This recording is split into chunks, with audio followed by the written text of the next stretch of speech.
I just want to get back to what I was saying. It's the year anniversary of the strike of UAW versus the, UAW versus GM. Biggest strike in 50 years. It lasted for 40 days. Like I said, I was cut off earlier. It was only like a minute and a half. But I just want to send shout outs to the people, to the UAW members out there, brothers and sisters out there that's still a part of the UAW after the strike. And look, the fight's still going on. There were elections this year at certain locals. Down here in Spring Hill, there was an election I think it was like a month back, for every seat in the local, from president all the way down to committee persons and things of that nature. Hopefully you got out there and voted, you exercised your vote, and hopefully the right people got in place. And I want to say this.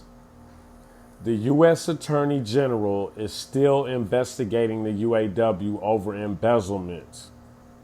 They also said, if you've been reading the articles on this like page over here on Facebook, if you've been reading the articles, the U.S. government wants to assist the UAW for the next 10 years. They want to assist for the next 10 years. Last time the government helped, they helped General Motors with a bailout. And what happened? We got 10 to 12 foot fences. We got turnstiles. So what's that tell you about the government? So if they want to assist the UAW, what do you think is going to happen to your local? 10 to 12 foot fences and turnstiles to go to your union meeting or any business you have over at the local. Now, are we ready for that? And I hope y'all are paying attention to what's happening next with General Motors. Be all electric. I believe they said by year 2035. It is 2020 now, almost towards the end of 2020. We're about 15 years out. But during the strike, if you heard, they wanted to do this by 2023, have at least 80% of the vehicles sold on these, General Motors or Chevrolet General Motors lots. They want 80% of them to be electric, but that does take time. One more thing I want to reverse back about the strike. When they were announcing that we might strike, I kept telling people around me that it would probably last at least 30 days. And what happened? It lasted 40. Did I ever get any credit for that? No. But you can come back and tell me now that I was right a year later, or if you want to. But I just want to send some shout out to people who have relocated to new locations after they have cut the third shift in certain assembly plants, like the one down here in Spring Hill, Tennessee. They cut it. People started relocating. Hopefully you're happy with the choice that you made to the plant that you relocated to. Hopefully that local is treating you right. And if you want to comment on this video and let me know how things are going for you at the plant that you relocated to, or even people right here in Spring Hill. Some of y'all know me that have, watched me while we were on strike, do my documentary on the strike, people that I tried to interview. Some people didn't want to be interviewed. And like I said, it's right there on YouTube, right here behind me. You can go to YouTube and all you have to do is pop in Union Talk. That's it. Or you can go to the like page. There's a few videos on there right here. Or right here is this platform I'm on right now. There's a few, I believe there's a few videos on here. If not, you can read the literature.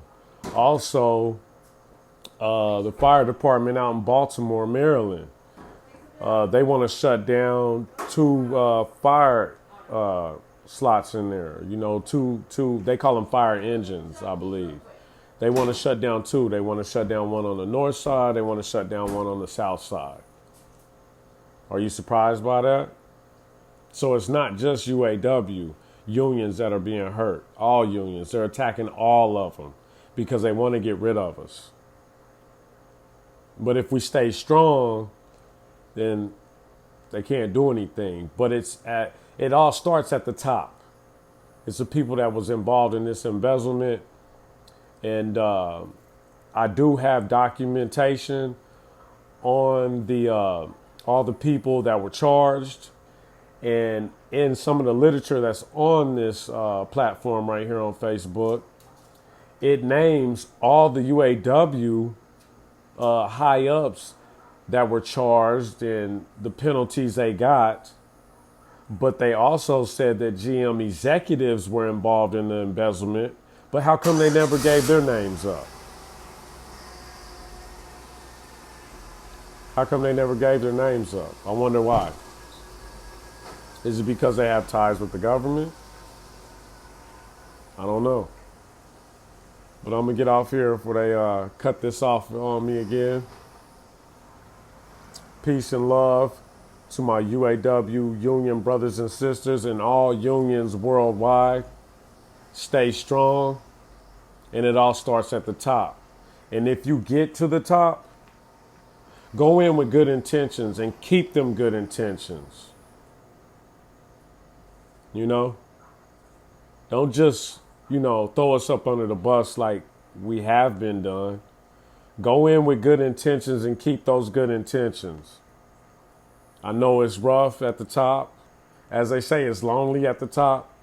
But you all are supporting a lot of people when you sit in that seat at the top. Don't forget about the people who put you in that position. Don't forget about us. Because without us, you wouldn't have got that vote to sit in that seat that you're sitting in right now. And if you ask me, the whole structure of people being elected and not selected, that's what we need to go with. These people need to quit being selected and need to start being elected the real way.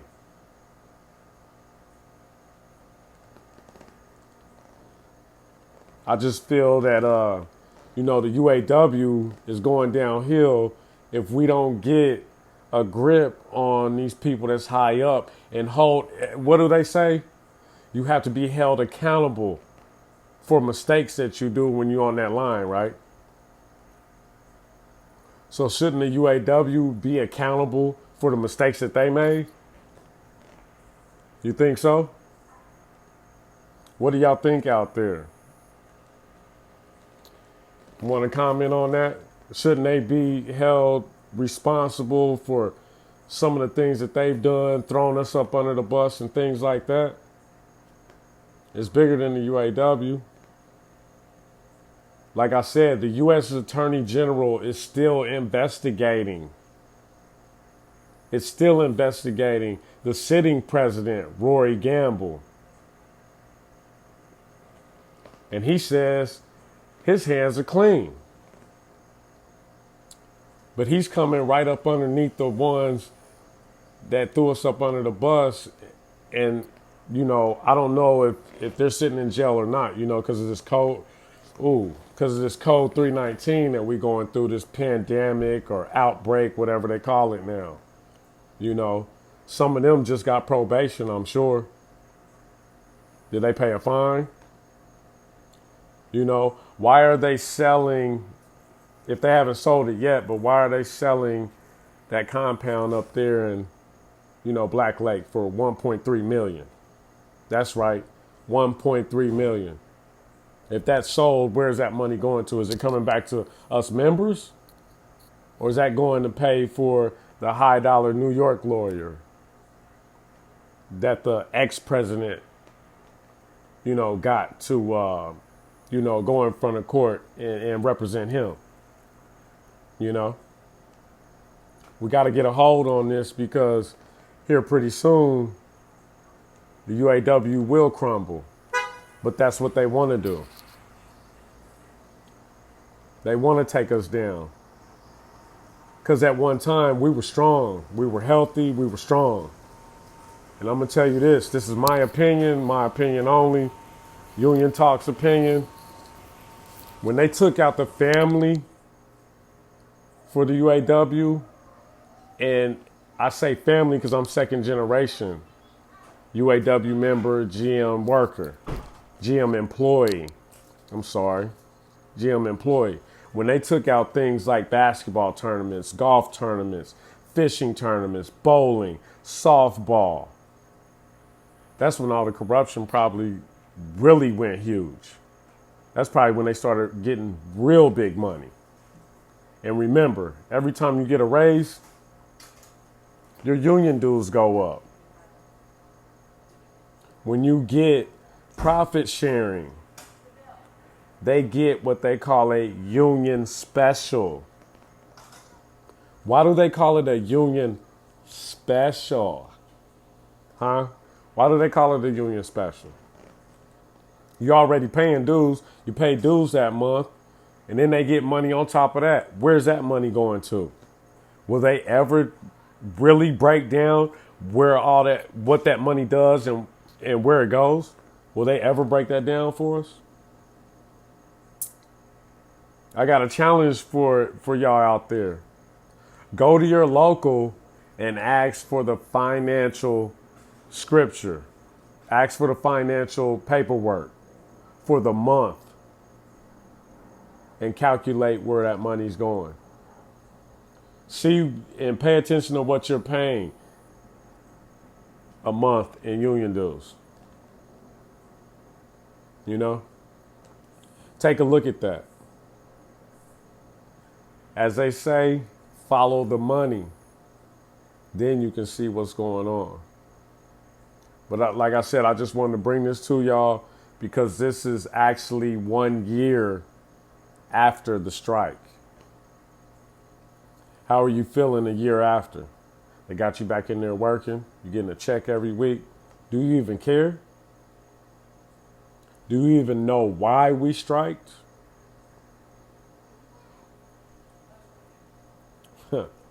Got the strike, go back to work, and then what happens? Code 319. They shut everything down. Destroy and you can rebuild. So they can restructure this whole deal. All right? I just want to say peace to y'all. And the one who watched, the couple who watched or whatever, thank you for watching. I just want to say peace to y'all and peace and love to all my UAW brothers and sisters out there. This is Union Talk, and we'll see you later. Keep paying attention.